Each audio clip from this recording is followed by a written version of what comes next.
이건 다른 방법이 없습니다. 주민등록 초본상에 이사한 날짜가 전입한 날짜가 딱 나오기 때문에 기간이 뭐 1년이나 수년이 되면 수백만 원이 나올 수도 있는 그런 구조가 되죠. 제가 안녕하세요, 고옥TV의 유태진입니다. 오늘은 바른법무소 사무소의 권진혁 법무사님 모셨습니다. 어서 오세요. 네, 안녕하세요. 반갑습니다. 많은 분들이 법인을 처음 설립하시고 나서 실수하시는 분들이 좀 있으신 것 같은데, 뭐 3년에 한 번씩 신고를 해야 된다거나, 뭐 사무실을 이전하거나 대표님 주소를 이전하거나 이랬을 때 신고를 하지 않으면 과태료를 무는 경우가 있잖아요. 근데 일단 그건 왜 그런 거예요? 일단 저희가 어떤 법인과 거래를 하게 됐을 때 네. 법인 등기부 내용을 믿고 그 법인이 어떤 법인인지 알고 거래를 하게 되잖아요. 그렇죠. 그래서 그 공시하는 기능을 법인 등기부가 하게 되는 것인데, 이제 그 법인의 변경 사항이 생겼을 때 이사의 결의나 주주총회 결의로 그 변경이 되거나 아니면 이사 가가지고 이제 법에서 정한 변경 사유가 생겼을 때 등기를 하지 않더라도 이미 효력이 발생을 하게 됩니다. 네. 그렇게 되면은 사실 실제는 변경이 되었는데 등기부에는 이게 반영이 안 된 상태가 되기 때문에 사람들이 잘못된 정보를 믿고 그 법인과 거래를 할 수가 있는 거거든요. 네네네. 그러니까 빨리 실제와 그 등기부상 공시된 내용을 일치시켜라 라는 취지에서 2주 내지 3주의 기간을 주고 그 안에 등기를 해라. 안 그러면 과태료를 때리겠다. 네네네. 그렇게 하는 겁니다. 아, 그렇군요. 그런 이유 때문에. 네, 맞습니다. 자, 그러면 과태료를 무는 항목들이 이제 여러 가지가 있을 것 같은데 어떤 것들이 있나요? 사실 법인의 변경 사항이 생기면 네. 그 변경의 효력이 발생한 날부터 본점은 2주 이내에, 지점은 3주 이내에 등기를 해야 됩니다. 그건 모든 법인의 변경 사항이 마찬가지인데요. 네. 근데 뭐 예를 들어서 목적을 변경한다든지 상호를 변경한다든지 이런 것들은 그 변경한 결의일이 딱 특정이 되어 있기 때문에 등기를 누락하는 경우는 거의 없습니다. 특히 주의해야 될 부분이 가장 많이 알고 계신 걸로 임원 변경 부분이 있습니다. 그렇죠.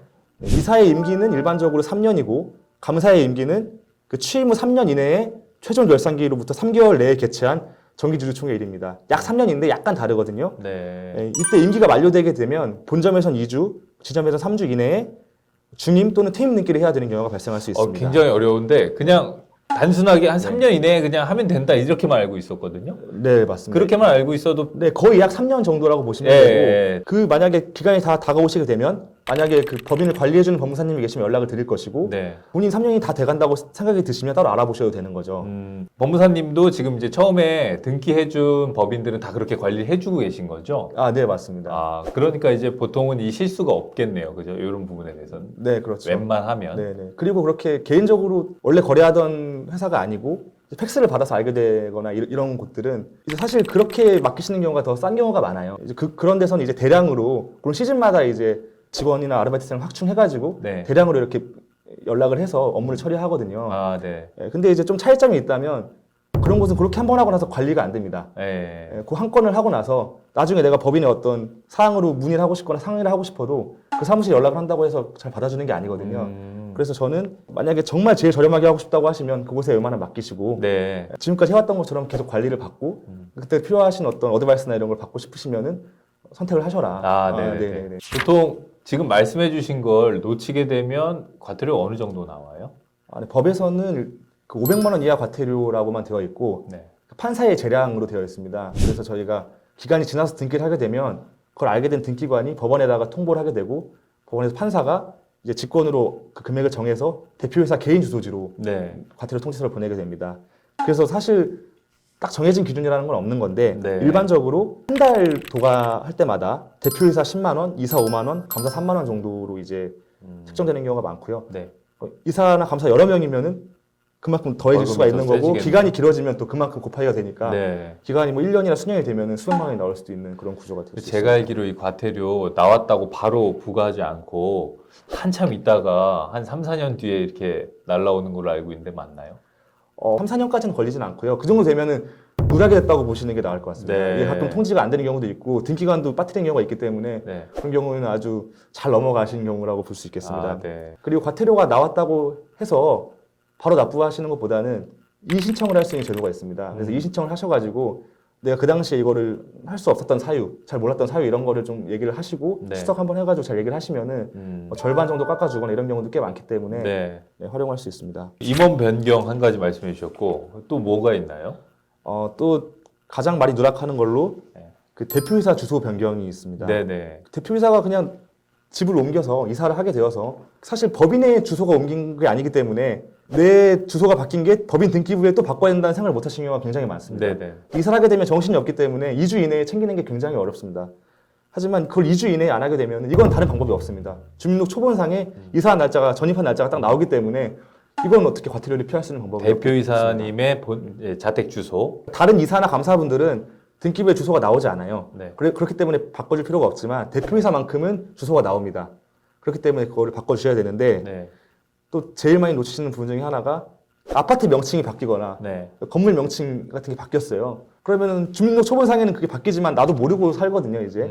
하지만 그런 경우도 변경을 해줘야 되는 상황이기 때문에 네네. 그것도 안 하게 되면 과태료가 나오는 좀 억울한 상황이 생길 수가 있습니다. 네네네. 또 그것과는 다르게 내가 살고 있는 동 명칭이나 어떤 그 행정구역의 명칭이 변경된 경우에는 법에 변경된 걸로 봐준다는 의제 규정이 있어서 그런 그런 건 상관이 경우에는 없고. 관계가 없습니다. 네. 네, 건물만 변경해 주시면 됩니다. 네, 알겠습니다. 사무실 주소도 마찬가지죠? 네, 사무실도 마찬가지입니다. 사무실 주소도 본점을 이전한 날로부터 2주 이내에 변경을 해주셔야 되는데요. 네. 근데 여기서 본점 이전일은 많은 분들이 임대차 계약해서 들어간 날짜라고 생각하시는 경우가 있는데 그 날짜가 아니라 내부적으로 본점 이전을 하겠다라고 결의한 날짜를 말하는 겁니다. 네네. 그렇기 때문에 임대차 계약장의 날짜와 실제 들어간 날짜보다 훨씬 뒤라고 하더라도 네. 우리가 결의를 좀 뒤로 늦추게 되면은 과태료는 사실상 안 낼 수 있는 방법이 있습니다. 네, 그렇군요. 자, 그러면 그 두 가지 말고도 또 뭐가 있나요? 특히 또 놓칠 수 있는 게 이제 지점에서 등기할 사항들이 따로 있습니다. 우리가 본점에 변경할 사항이 생겼을 때 그 지점 등기부에 있는 사항도 변경해 줘야 되는 경우들이 몇 가지가 있는데요. 예를 들어서 회사의 상호, 목적, 본점 소재지, 뭐 대표이사 이런 사항들은 본점에서 바뀌었지만 지점에도 그걸 똑같이 변경해 줘야 됩니다.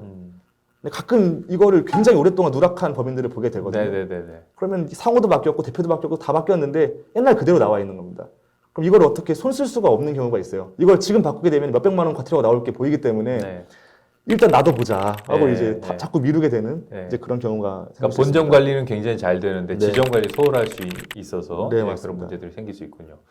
그 외에도 뭐 다른 것들이 있기는 있는 것 같습니다. 뭐 이제 업종 같은 것들이나 업태가 변경이 될 수도 있고 추가가 될 수도 있지 않습니까? 네, 맞습니다. 예, 그런 것들도 들어가죠. 네, 뭐 업종이나 상호나 공고 방법이나 네. 뭐 사채 발행이나 모든 네. 것들이 다 결의로부터 2주 네, 이내에 등기를 해야 되는 거는 맞고요. 네, 근데 이제 그런 경우에는 결의를 조정을 할 수 있기 때문에 사실상 과태료가 문제되는 경우는 별로 없지만 시기와 관련해서 중요한 거는 그런 얘기 들어보셨을 거예요. 이제 한 지역에서 동일한 상호를 두 법인이 쓸 수가 없습니다. 네네네. 한 법인이 먼저 사용하고 있으면 맞아요. 다른 이제 법인이 쓸 수가 없는데 가끔 보면 동일한 상호인 법인들이 여러 개 있는 경우도 있어요. 그런 경우는 법인의 사업자 목적이 다른 경우거든요. 네네. 왜냐하면 목적과 상호가 동일해야 됩니다. 그래서 상호가 동일하더라도 목적이 전혀 겹치지 않으면 그렇군요. 다른 법인이 가능하기 때문에 내가 앞으로 확장을 어떤 사업의 목적을 예상하고 계시다면은 미리 목적 사항에 반영을 해놓고 당장 사업자 등록이 업종 업태로 등록하지 않더라도 법인 등기부상 목적은 추가할 수 있기 때문에 네. 미리 반영을 해놓는다면 다른 법인이 내 회사의 상호로 하는 걸 미리 막을 수가 있는 거죠. 네, 알겠습니다. 법인 변경 사항으로 인해서 과태료를 내지 않을 수 있게 이렇게 오늘 나와주신 법무사님 감사합니다. 네, 감사합니다. 네.